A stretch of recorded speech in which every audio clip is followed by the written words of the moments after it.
शरद पवार पर इस्तीफा वापस लेने का दबाव बनाने में जुटे एनसीपी नेता जितेंद्र आव्हाड आता जाहीर करतोय की पुढच्या 2-3 दिवसामध्ये एकही बैठक नहीं।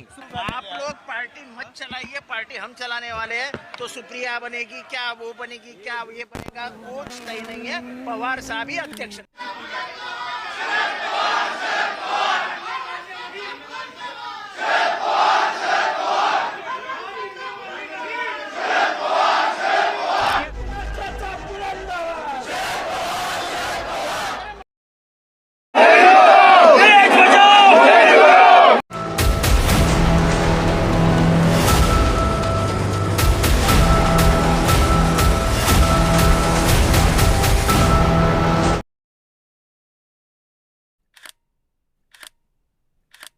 एनसीपी सुप्रीमो शरद पवार ने दिया इस्तीफा। देश के सबसे बड़े चाणक्य ने फिर एक बार लाया महाराष्ट्र की पॉलिटिक्स में घमासान। क्या ये दिया गया इस्तीफा है या एक मास्टर स्ट्रोक? तमाम कार्यकर्ता हुए भावुक। एनसीपी लीडर जितेंद्र आव्हाड समेत बहुत सारे पदाधिकारियों ने दिया अपने पद से इस्तीफा। सुप्रिया सुले ने 15 दिन पहले कहा था कि आने वाले 15 दिनों में बहुत बड़े 2 पॉलिटिकल विस्फोट हो सकते हैं, एक दिल्ली में, दूसरा राज्य में। क्या ये वही विस्फोट का नतीजा है? क्या ये वही विस्फोट में से एक विस्फोट है? प्रकाश आंबेडकर बोलताना म्हणले की येणाऱ्या 15 दिवसामध्ये 2 राज्यात खूप मोठे बॉम्बस्फोट होणार आहेत राजकीय. नाही नाही, राज्यात नाही, दिल्लीला आणि एक दिल्लीत आणि एक राज्यात 2 होणार असं म्हणाले. काय होणार आहे ते तुम्हाला माहिती आहे? मी वास्तव तेच जगते, त्यामुळे मला आजचं तुम्ही विचारलं तर सांगू शकते. 15 दिवसाचं मला खरंच माहिती. जहां तमाम एनसीपी लीडर्स, छोटे से लेके बड़े एनसीपी लीडर्स ने एक सुर में कहा कि शरद पवार का इस्तीफा नामंजूर है। We won't accept the resignation of माननीय रिस्पेक्टेड शरद पवार जी।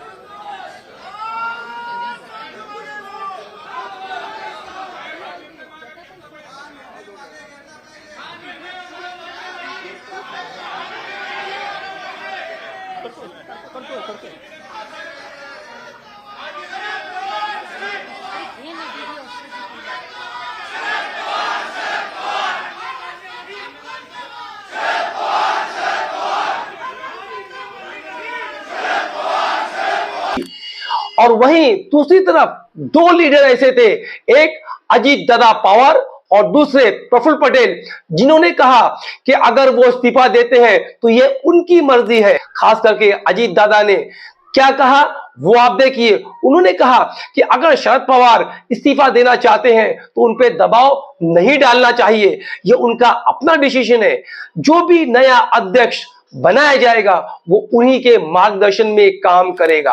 अजीत पवार पे महाराष्ट्र कोऑपरेटिव बैंक स्कैम का आरोप चल रहा था और पिछले महीने ही उन्हें क्लीन चिट मिल गई थी। इस पे तमाम अटकलें और कयास लगाए जा रहे थे कि क्या अजीत पवार अपने समर्थकों के साथ बीजेपी में शामिल हो सकते हैं। और दूसरी तरफ प्रफुल्ल पटेल, आप और हम सब जानते हैं कि जब Praful Patel civil aviation minister थे उस वक्त उन पे एयरबस बोइंग डील के मामले में मामला चल रहा था।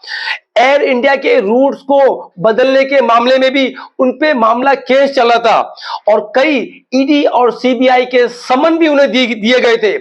और इसीलिए प्रफुल्ल पटेल का भी यह मानना था कि अगर शरद पवार इस्तीफा देते हैं तो यह उनका अपना पर्सनल डिसीजन है।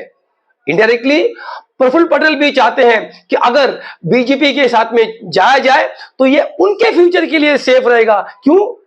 वही ईडी और सीबीआई के डर से। महाराष्ट्र की पॉलिटिक्स को लेके अमित शाह का एक गेम प्लान था कि महाविकास आघाड़ी को कमजोर किया जाए और जिस तरीके से शिवसेना को तोड़ा गया है उसी तर्ज पर एनसीपी को भी तोड़ने का एक प्रयास चालू था। और महाराष्ट्र में बीजेपी की सरकार को बचाना, जैसे हम आप सब जानते हैं अभी कुछ ही दिनों बाद सुप्रीम कोर्ट का जजमेंट आने वाला है। अगर यह जजमेंट शिंदे ग्रुप के अगेंस्ट जाता है और वो 16 आमदार डिस्क्वालीफाई होते हैं तो बाय डिफॉल्ट महाराष्ट्र की सरकार गिर जाएगी। तो बीजेपी उसके प्लान करते हुए ये एक प्रयास चल रहा था कि एनसीपी को तोड़ के और अजीत दादा को और उनके समर्थकों के साथ बीजेपी में शामिल कर लिया जाए। ये एक बीजेपी का गेम प्लान और ये प्रयास चल रहा था। एनसीपी सुप्रीमो शरद पवार ने अपना इस्तीफा देके, रिजाइन करके अमित शाह का गेम प्लान फेल कर दिया। एक दूसरा, उन्होंने अपनी पार्टी को टूटने से बचा दिया। ये इनका एक मास्टर स्ट्रोक था। एनसीपी सुप्रीमो शरद पवार के 50 साल के पॉलिटिकल कैरियर में हमने देखा कि किस तरीके से उन्होंने, उनका गेम प्लान, उनका कब क्या डिसीजन होता है, किस तरीके से वो गेम प्लान चेंज करते हैं। और हाल ही में हमने देखा था कि किस तरीके से महाविकास आघाड़ी की स्थापना, ये एक चाणक्य, जिसे महाराष्ट्र की पॉलिटिक्स का भीष्म पितामह भी कहा जाता है, वो शरद पवार ने ही उसकी स्थापना की थी, कि जहां पर उन्होंने कांग्रेस, एनसीपी और शिवसेना को मिला के एक महाराष्ट्र में महाविकास आघाड़ी की सरकार बनाई थी। ये only, one and only Sharad Pawar का ही कमाल था। शरद पवार के इस इस्तीफे के बाद एक बात तो साफ हो जाती है कि पूरी पार्टी एक मत होके शरद पवार के साथ खड़ी है। और शरद पवार ने दिखा दिया कि आज भी वो उतना ही पावर और उतना ही कंट्रोल अपनी पार्टी पे रखते हैं। पूरी पार्टी एक मत से शरद पवार के पीछे खड़ी है। तो अगर कोई कार्यकर्ता अगर चाहेगा भी, चाहता था पहले, जिस तरीके से अटकलें और कयास लगाए जा रहे थे कि एनसीपी टूट के बीजेपी के साथ चली जाएगी, इतने एमएलए चले जाएंगे, अगर इस तरीके की ख्यालात, इस तरीके की माइंडसेट किसी आमदार का एनसीपी के अगर ऐसे माइंड में चल भी रहा होगा, तो आज के हालात में वो एमएलए, वो आमदार हिम्मत नहीं करेगा एनसीपी छोड़ के जाने की। जिस तरीके से अपने इस्तीफे से शरद पवार ने दोबारा दिखा दिया कि आज भी उनकी पकड़ पार्टी पे उसी तरह मजबूत है जिस तरह पहले हुआ करती थी। एनसीपी लीडर जितेंद्र आव्हाड ने पवार साहब के इस्तीफे को लेकर क्या कहा, वो भी आप सुनिए। माझी भूमिका स्पष्ट आहे की साहेबांनी राजीनामा मागे घ्यायला हवा। जर लोकशाहीमध्ये त्यांनी कायम लोकमताचा आदर केला आहे, तर देशभरातलं लोकमत मी महाराष्ट्राला सांगतो, माझा सगळ्या राज्यांच्या अध्यक्षांशी बोलणं झालंय, सगळ्यांचं म्हणणं आहे की शरद पवारांशिवाय राजकीय जीवनाला काय अर्थ नाही। नीतीश कुमार किसकी बात मान सकता है, तेजस्वी यादव किसकी बात मान सकता है, फारूक अब्दुल्ला किसकी बात मान सकता है, ममता बनर्जी किसके साथ बात कर सकती है। जो सांप्रदायिक शक्तियों के खिलाफ खड़ी रहने वाली सभी पार्टियां बहुत अस्वस्थ है कि शरद पवार ऐसे राजनीति से अलग नहीं हो। जैसे हमारा आपने देखा कि पिछले एक टीवी में दिए गए इंटरव्यू में अजीत दादा पवार ने कहा था कि उनसे जब सवाल किया गया कि क्या आप 2024 में सीएम ऑफ महाराष्ट्र प्रदेश बनना चाहेंगे, तो उन्होंने कहा कि 2024 में क्यों, अगर मुझे मौका मिले तो मैं आज भी सीएम बनने को तैयार हूं। 2024ला हा क्लेम तुम्ही ठेवणार का मुख्यमंत्री पदासाठीचा? 2024ला काय आत्ता म्हटलं तरी ठेवायची तयारी। उस वक्त से लेके ये अटकलें तेज हो गई थी और ये कयास लगाए जा रहे थे कि अजीत दादा पवार कहीं अपने समर्थकों को लेके बीजेपी के साथ जा सकते हैं और कहीं बीजेपी का ये गेम प्लान तो नहीं है। तो वो तमाम अटकलों पे एक पूर्ण विराम लग गया है इस पवार साहब के इस्तीफे के बाद। सूत्रों के हवाले से ये जानकारी आ रही है कि देश के बड़े बड़े वरिष्ठ नेता शरद पवार को कॉल करके कह रहे हैं कि आप अपने पद पे बने रहिए। राहुल गांधी ने भी शरद पवार के इस्तीफे को लेकर यह कहा, उन्होंने कहा कि मेरी ये चाह है, मैं ये चाहता हूं कि शरद पवार अपने पद पर बने रहे। तमाम एनसीपी के कार्यकर्ता धरना पर बैठे हुए हैं, उनकी एक ही बस मांग है कि शरद पवार अपना इस्तीफा वापस ले। जब तक शरद पवार अपना इस्तीफा वापस नहीं लेते, हम धरना से नहीं उठेंगे।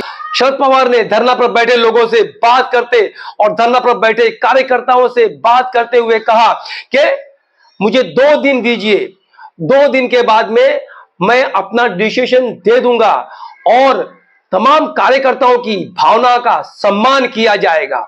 इसका मतलब उन्होंने तमाम धरना पे बैठे कार्यकर्ताओं को आश्वासन दिया, भरोसा दिलाया कि आप मुझे 2 दिन दीजिए सोचने के लिए, आपकी भावनाओं का सम्मान किया जाएगा। इस्तीफा शरद पवार ने दिया, लेकिन चर्चा चल रही थी अजीत दादा पवार की। अजीत दादा पवार बीजेपी में जा सकते हैं, पॉलिटिक्स में कुछ भी हो सकता है, ये संजय राउत ने कहा कि अजीत पवार को बीजेपी में जाने से रोकने के लिए शरद पवार का यह इस्तीफा था। ये भी संजय राउत ने अपने सामना में कहा। क्या पर्दे के पीछे कुछ और खेल चल रहा है? हम और आपको तो सामने दिखाई दे रहा है कि शरद पवार ने अपने पद से इस्तीफा दिया, लेकिन क्या पर्दे के पीछे कोई और खेल चल रहा है? क्योंकि शरद पवार साहब की पॉलिटिक्स द नेक्स्ट लेवल की पॉलिटिक्स है। ये नॉर्मल आदमी को समझना पॉसिबल नहीं है। वो कब क्या कौन सा मास्टर स्ट्रोक खेलेंगे ये आम आदमी नहीं समझ सकता है। इसीलिए शरद पवार को महाराष्ट्र की पॉलिटिक्स का भीष्म पितामह भी कहा जाता है। शरद पवार के इस्तीफे से एक बात तो साफ हो गई कि पार्टी को टूटने से शरद पवार ने बचा लिया, पार्टी के अंदर जान फूंक दी, कार्यकर्ताओं में जोश जगा दिया और एक मैसेज दे दिया दूसरी पार्टी उसको कि एनसीपी आज भी शरद पवार की है और शरद पवार की ही रहेगी। तो कमेटी बनाई गई थी शरद पवार के इस्तीफे की समीक्षा करने के लिए, वो कमेटी ने यह डिसीजन लिया कि शरद पवार के इस्तीफे को नामंजूर कर दिया, रिजेक्ट कर दिया। और दूसरा डिसीजन वो कमेटी ने यह लिया कि शरद पवार अपने पद पर बने रहेंगे। यह पूरी कमेटी की एक मत से राय है। तो क्या पवार साहब कमेटी की इस राय पे सहमत होंगे? क्योंकि जिस तरीके से पवार साहब ने अपने कार्यकर्ताओं को आश्वासन दिया था कि मुझे 2 दिन का समय दो, आपकी भावनाओं का सम्मान किया जाएगा, तो क्या कार्यकर्ताओं की भावना का सम्मान करते हुए पवार साहब फिर से अपना पद स्वीकारेंगे और अपने पद पे बने रहेंगे? ये आने वाला वक्त बताएगा। कार्यकर्त्याच्या मनाची जी भावना आहे ती दुर्लक्षित केली जाणार नाही एवढंच या ठिकाणी आता सांगतो। 2 दिवसाच्या नंतर तुम्हाला असं बसावं लागणार नाही एवढीच खात्री।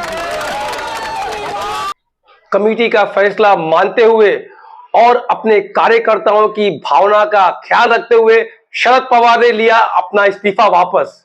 अभी जब मैं ये वीडियो रिकॉर्ड कर रहा हूं, अभी अभी यह खबर आई है कि शरद पवार ने अपना इस्तीफा वापस लिया और वो पार्टी अध्यक्ष बने रहेंगे। देश का नेता कैसा हो? पवार साहब जैसा हो। देश का नेता कैसा हो? पवार साहब जैसा हो।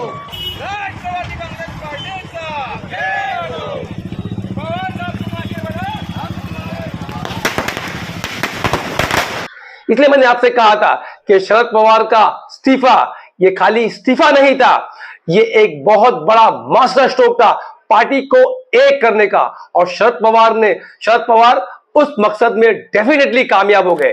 अगर अभी तक आपने हमारे चैनल वली मीडिया ऑफिशियल को सब्सक्राइब नहीं किया है तो प्लीज हमारे चैनल को सब्सक्राइब करें, बेल आइकन दबा दें और ज्यादा से ज्यादा लोगों तक शेयर करें। Thank you very much for listening.